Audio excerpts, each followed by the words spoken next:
देश के साथियों सभी को मेरा बहुत बहुत नमस्कार।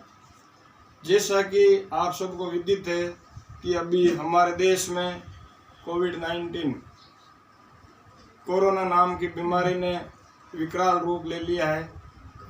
हालांकि ये हमारे देश की समस्या नहीं है, ये पूरे विश्वव्यापी बीमारी है, तो हमें इनसे बचकर रहना होगा। अभी हमारे देश में लॉकडाउन चल रहा है। लॉकडाउन की स्थिति में हमें घरों में रहना है, सोशल डिस्टेंसिंग की पालना भी करनी है। तो इस स्थिति में हमारे जो सभी काम है, सभी काम धंधे ठप पड़े हैं। मैं ऊपर वाले से प्रार्थना करता हूँ कि जल्दी से जल्दी ये बीमारी खत्म हो जाए और हमारे देश की सभी अर्थव्यवस्था पुनः पटरी पर लौटे, सभी कार्य सुचारू हो जाए। लेकिन अभी इसकी कोई दवा बनी नहीं है, तो ये कहना ठीक नहीं होगा कि ये कितने दिन और चलेगी। अभी स्कूलों में छुट्टियां चल रही है, सभी प्रकार के कार्य बंद है। मैं भी स्कूल में वरिष्ठ अध्यापक पद पर कार्यरत हूँ, तो मैंने बैठे बैठे एक सुझाव मेरे दिमाग में आया, एक विचार मेरे मन में आया। वो विचार मैं आपके साथ में शेयर करना चाहता हूँ। तो मैंने एक हेडिंग आप देख रहे हैं, लॉकडाउन भी और शिक्षा भी, यानी कि लॉकडाउन के साथ साथ बच्चों की पढ़ाई भी बाधित नहीं हो, ये विचार मेरे दिमाग में आया। मैं उसको आपके साथ शेयर करना चाहूँगा। तो जैसा कि अभी लॉकडाउन के चलते स्कूलें बंद है, सभी बच्चों की छुट्टियां कर रखी है। अब हम बच्चों को किस तरह से पढ़ा सकते हैं? अभी एक तो ऑनलाइन सरकार के द्वारा प्रयास किया जा रहा है कि बच्चों को ऑनलाइन व्हाट्सएप ग्रुप से जोड़ करके पढ़ाया जा रहा है। आगे भी स्थितियां मान लो ये बनी रहती है, तो हम किस प्रकार से बच्चों को पढ़ा सकते हैं, ये मेरा एक छोटा सा सुझाव है। जैसे मैं जिस स्कूल में अध्यापन कार्य करवाता हूँ, जिस स्कूल में मैं कार्यरत हूँ, वो स्कूल कक्षा 1 से लेकर के 10 तक संचालित है। कक्षा 1 से 10 तक संचालित है और इस स्कूल में 259 बच्चे अध्ययनरत हैं। अब यदि इन बच्चों को एक साथ ही स्कूल में बुलाया जाए तो ये संख्या ज़्यादा हो जाएगी। लॉकडाउन की पालना नहीं होगी, सोशल डिस्टेंसिंग की पालना नहीं होगी और हमें कोरोना से खतरा भी हो सकता है।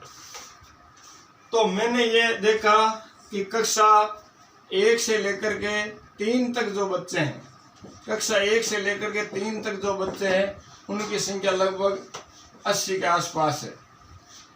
और कक्षा 4 से लेकर के 7 तक जो बच्चे हैं, उन बच्चों की संख्या भी लगभग 80-90 है। और कक्षा 8 से लेकर के 10 तक जो बच्चे हैं, 8 से लेकर के 10 तक जो बच्चे हैं, उनकी संख्या भी लगभग 70-80 है। तो हम इन बच्चों को क्या करते हैं, 3 पारियों में मान लो बुलाते हैं। एक पारी जो है, पहली पारी सुबह प्रातः काले 7 बजे से मान लो 10 बजे तक 3 घंटे की। फिर हमें 30 मिनट का एक ब्रेक लेते हैं, 30 मिनट की छुट्टी कर देते हैं और उसके बाद में 10:30 बजे से लेकर के 1:30 बजे तक मान लो दूसरी पारी चलती है, ये भी 3 घंटे की। और तीसरी पारी इसी प्रकार से हम 30 मिनट के ब्रेक के बाद में तीसरी पारी शुरू करते हैं, वो 2 बजे से लेकर मान लो शाम 5 बजे तक। इस प्रकार हम पहली पारी के बाद में 30 मिनट का ब्रेक, दूसरी पारी के बाद में 30 मिनट का ब्रेक और फिर तीसरी पारी शुरू कर देते हैं। तो हम मान लो पहली पारी में जो बच्चे हैं, वो कक्षा 1 से 3 तक के जो बच्चे हैं, उनको यदि बुलाते हैं, 3 घंटे उनको पढ़ा सकते हैं। 6 पीरियड हो सकते हैं, 6 कालांश हो सकते हैं। एक कालांश जो है वो कम से कम 30 मिनट का आराम से ले सकते हैं, यानी कि 30-30 मिनट के 6 कालांश कक्षा 1 से 3 के बच्चों के लिए। फिर 30 मिनट छुट्टी है, इन बच्चों की छुट्टी कर देंगे। अब ये बच्चे जो है, हमारे पास मान लो 10-12 कमरे हैं, तो एक कमरे में 6-7 बच्चों के हिसाब से ये आसानी से बैठ सकते हैं और सोशल डिस्टेंसिंग भी हो सकती है और लॉकडाउन की पालना भी हो सकती है कुछ हद तक। उसके बाद में हमने कक्षा 1 से 3 के बच्चों को छोड़ दिया और कक्षा जो 4 से 7 के मान ले बच्चे जो उनको दूसरी पारी में बुलाया, तो ये 10:30 से लेकर के 1:30 बजे तक ये भी पारी 3 घंटे चलेगी और इसमें भी 6 पीरियड लग सकते हैं और 30 मिनट की छुट्टी हो जाएगी। 30 मिनट की छुट्टी के बाद हम तीसरी पारी में जो 8 से 10 तक के बच्चे हैं उनको हम बुला सकते हैं और इनको भी 2 बजे से 5 बजे तक यानी 3 घंटे 6 पीरियड इनको भी हम दे सकते हैं। मुख्य रूप से 6 पुस्तकें होती है और 6 पुस्तकें हम इन बच्चों को पढ़ा सकते हैं। और जो छोटे बच्चे हैं उनके वैसे पुस्तकों की संख्या भी कम होती है, तो उनको हम आराम से कोई समस्या नहीं होगी। 3 घंटे पढ़ाने से बच्चों को काफ़ी कुछ मिल जाएगा पढ़ने को और बाकी काम वो घर पर कर सकते हैं। अध्यापक एक निर्देशक के रूप से आसानी से काम कर सकता है।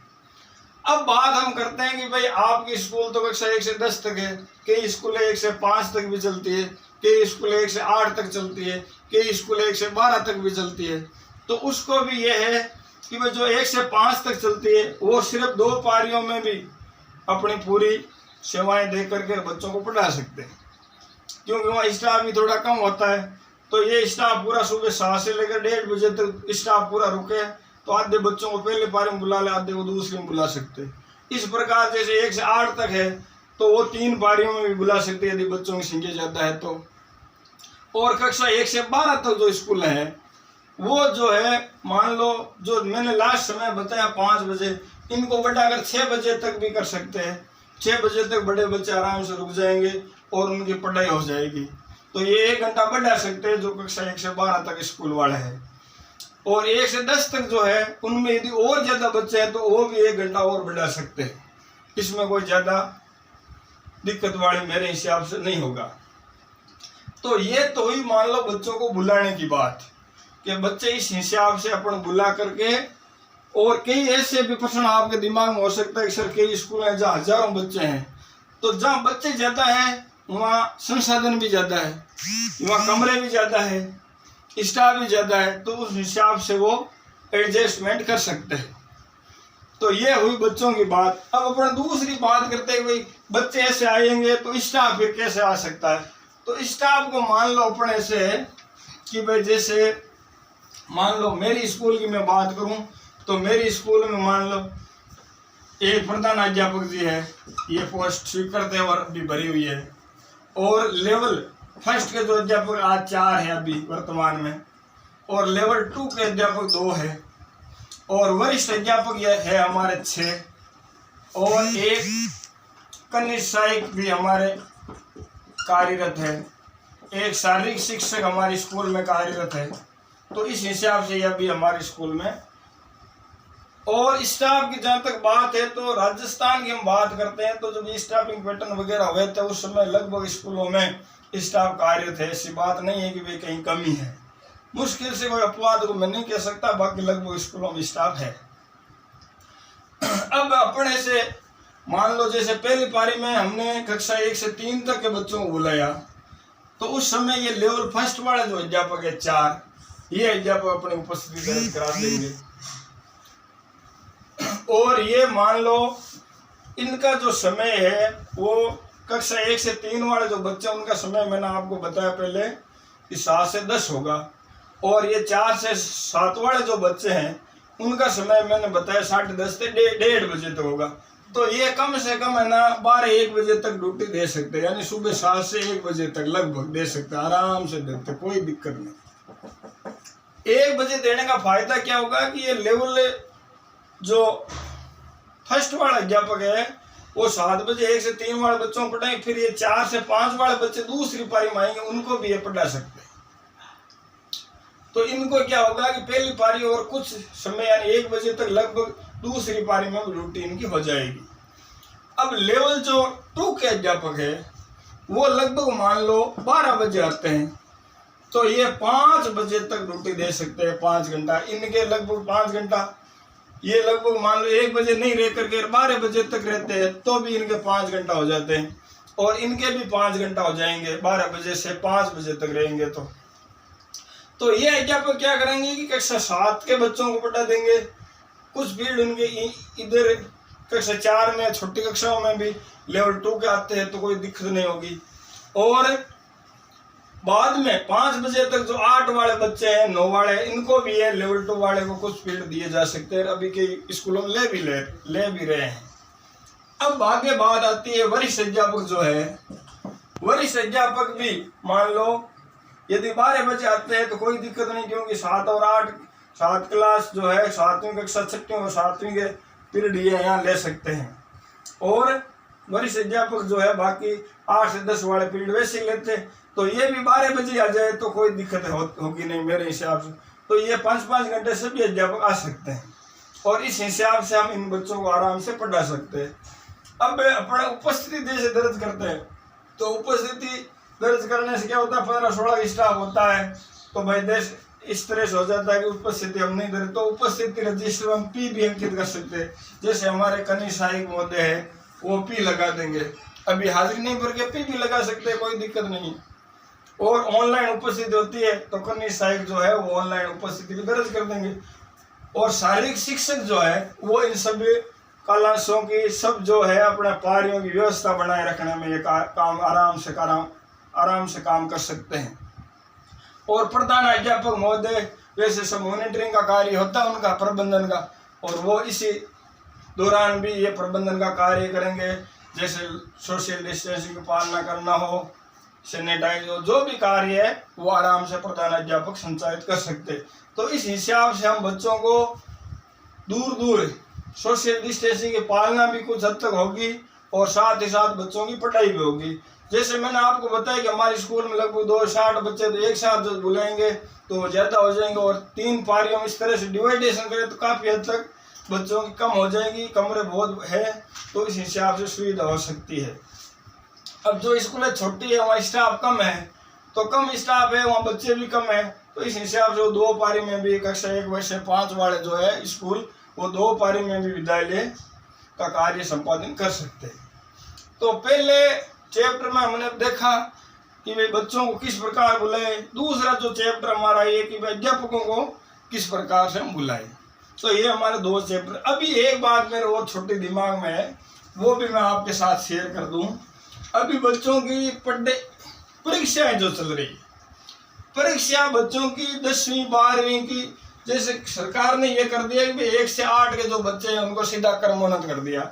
9 से 10 वाले बच्चों को 9 से 11 वाले जो बच्चे हैं उनको भी सीधा क्रमोन्नत कर दिया है।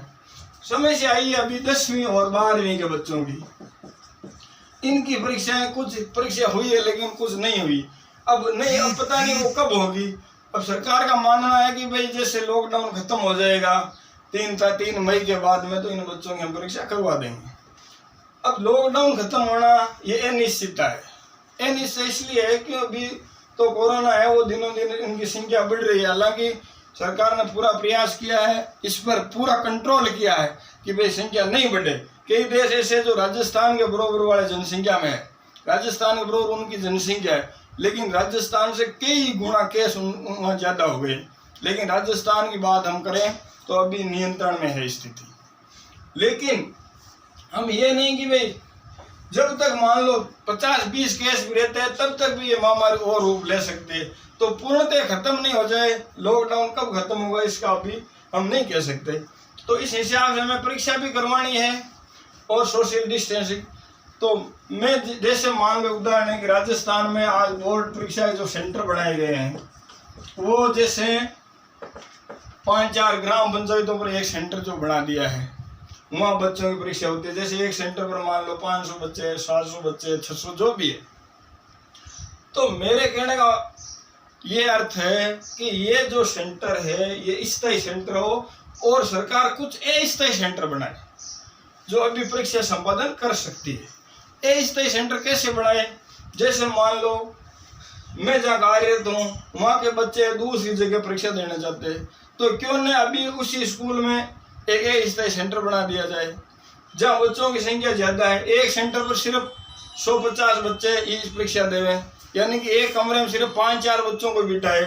स्टाफ बोझ है, कोई दिक्कत स्टाफ है नहीं, तो सेंटरों की संख्या ज़्यादा बढ़ा दी जाए और मेरा तो ये कहना है कि हर गांव में भी लगभग अस्थायी सेंटर बना दिया जाए, ताकि 5-5, 10-10, 20-20 बच्चे आराम से परीक्षा देंगे।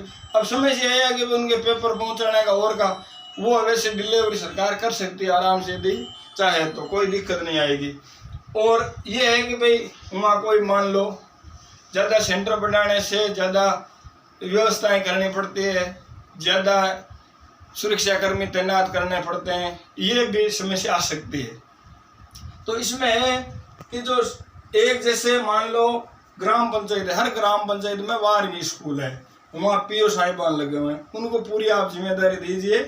एक पीओ सेंटर में मान लो 5 स्कूल है, तो आप 5 को ही सेंटर बना दें, अस्थायी सेंटर बना दें अभी के लिए। फिर वापस जब इसका प्रभाव कम होगा, अगली बार जब यह स्थितियाँ नहीं रहेगी, तो वो सेंटर जो है अस्थायी सेंटर वापस विड्रॉ किए जा सकते हैं, फिर उनको हटा दिया जाएगा। अभी इस स्थिति में अपन बना सकते हैं। तो पीओ जो है या जो शिक्षक वर्ग है वो अपनी ईमानदारी से, मेरे हिसाब से सभी ईमानदारी से परीक्षा संचालित करवा देंगे और कोई बच्चों को दिक्कत नहीं आएगी, न कोई फालतू ऐसी असामाजिक या अप्रिय घटना नहीं होगी, मुझे ये विश्वास है। तो मेरा ये निवेदन रहेगा सरकार से भी कि आप फिलहाल इस परीक्षा को इस प्रकार से अस्थायी सेंटर बना करके संचालित कर सकते हैं। अब इसमें मैंने मेरे सुझाव दिए हैं, हो सकता है इसमें कुछ कमियां रही हो, तो अपन इसको बैठ करके और इसमें सुधार किया जा सकता है। जय हिंद, जय भारत।